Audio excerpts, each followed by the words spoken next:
Welcome back to another episode in the Hotfixing the NFL series, the series where we take a team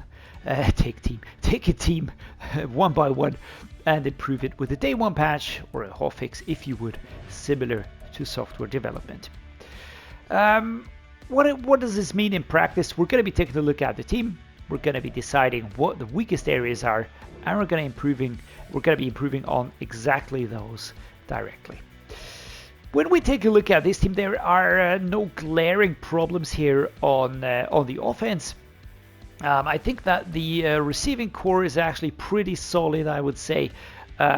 We've got a nice running back situation going on here with Jonathan Taylor. I like Anthony Richardson. Let's just hope he stays fit for once. We've got Joe Flacco sitting behind him as a backup.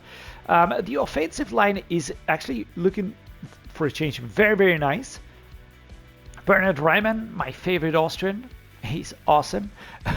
We've got Quentin Nelson over on left guard. We've got Ryan Kelly at center. We've got Freese on the right guard. And we've got Smith here on the right tackle. I think this is probably one of the better offensive lines that I've looked at in this Hotfixing the NFL series. Now, it's a really good one. I do see an area of issue. And that's the tight end room. I think this is something that we should address. What about defense? On the defensive side of things, we have a pretty good looking defense again. Let's look at it. We've got the front group here. We've got Kwity Paye, we've got Layatu Latu, we've got DeForest Buckner, and Grover Stewart. Super nice looking group of players right there. Very good overalls. Yeah, very, very solid. The corners, we've got Brents, who's looking solid. We've got Kenny Moore, the second, who's solid. Then there's a drop-off. So that might be something that we could look at, bringing in a corner just to bolster depth a little bit here. I also think that the safety position is something that we could and should address. The free safety position, to be precise. And of course the left outside linebacker position, because that is just absolutely lacking. So I think it's three positions that we should focus upon. On offense, it's the tight end. Just add a little bit more punch there. I'd like to see a change at free safety, and of course on the left outside linebacker position as well. I also like to take a look at the team in a little bit more detail here. That is just an approach that makes sense. Quarterbacks looking good, running backs looking good. The wide receivers, again, there's maybe more depth that we saw at the beginning. There is a drop-off, all right? There is a drop-off, but again, the players that they drafted, like Adonai Mitchell, I really think that there's not much need to change things here. In tight end room, definitely, I can see what we need to do here. The offensive line is looking absolutely brilliant. I like that. On left edge, we're looking very nice. On right edge, we're looking very nice. The D tackles are fantastic. Left outside linebacker, that is an area that we will have to take a look at.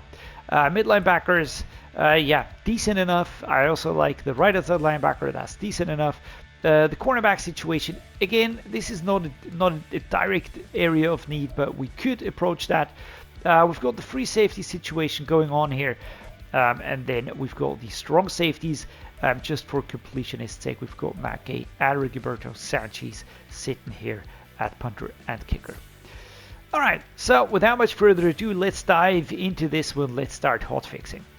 First area of need has been fixed. We added Will Dissly to the Colts. We're getting rid of Ogletree and Granson, as well as 2 7th and a 6th rounder.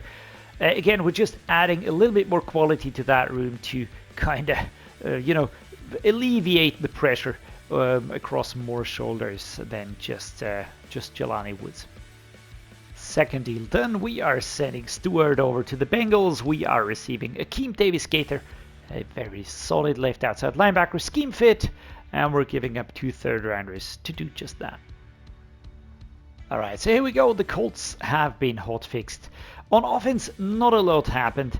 We added Will Dissly at the tight end position, and hear me out, he's not the greatest tight end to ever grace the face of earth, but he will be taking some pressure off of Jelani Woods, and 2 tight ends that can play off of each other are certainly going to help Aaron Richardson. So that is something that should really help us out here. I like the wide receivers. Everything else, we're going to leave that as is. On defense, we did do some changing up here. For one, we added Akeem Davis-Gaither, left outside linebacker. I think this one makes sense, especially when you start to look at the overall scenario. He's rather young, and he can grow next to Zaire Franklin and Elijah Speed, so that is actually a very, very nice addition here. What else did we do? We actually dragged the free safety down here. Why did we do that? Well, it's just a little bit more quality for the cornerback room. We've got Kenny Moore the second, we've got Brents, and now we've got Thomas here, all in that well, mid 80 to low 70 range. It's not ideal, but I think it'll work. And we added Quandradix out of free agency, still a free agent at the time of recording, to bolster that position some more. I do feel like the defense now is more of a compact unit, especially with the outliers kind of being aligned here. 83 is the defense, 84 is the offense. With that, we're going to be ending this video. Let me know what you think of the changes. Do they make sense? Would you have done the same thing? Would you have gone for someone different? Just let me know what you think about these changes. I always love interacting with you guys. As always, I'm going to say thank you so much for watching. If you liked it, do drop a like. Please subscribe. It means a lot to me. Stay awesome, everybody, and I hope to see you next time.